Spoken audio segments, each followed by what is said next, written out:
am a skin dumper. I've always like skin and joints. When I came to Monique, I was like unable to use my both hands. It looked like I took my hands like up to my elbows and like dipped them into hydrochloric acid. They were like covered in these nasty welts and blisters and all sorts. And it was actually when that started was the height of fall pollen a couple years ago. And it was I had put my dog to sleep, my soul dog. I had to euthanize her that week. So it was like 2 days before that. And then like we all went and listened to live music at a brewery, and I like had a beer and like half a brownie in addition to eating like a whole bunch of protein and stuff.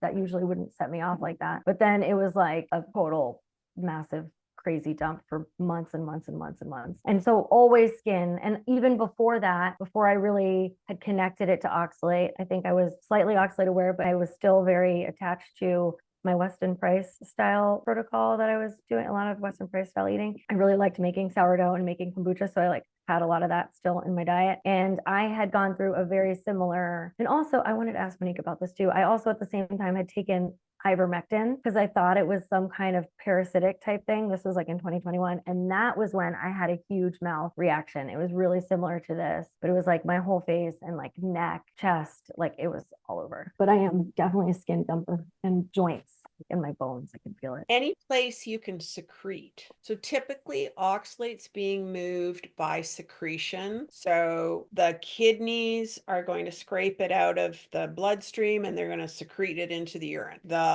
body may also secrete oxalate directly into the gut. So we can have it coming back into the gut for disposition via the small intestine. So a lot of people have SIBO. I wonder a little bit about the connection between SIBO and oxalate because it's the small intestine which is being impacted and oxalate's being secreted back into the small intestine. We can also secrete oxalate out via mucous membranes. So you have mucous membranes in the sinuses, you have it in the respiratory tract, but your gut lining is also a mucous membrane and the bladder has a mucous membrane. So any of these places where we have that kind of physiology, we can be secreting oxalate as well. And then not last but not least, the skin, we're secreting things out via the skin. And so the skin for some people can become a root if their body's like just really committed to getting that oxalate out. And the eyes secrete out tears. And some of you may have experienced irritated eyes or crystals around the eyes when you wake up in the morning, and that can be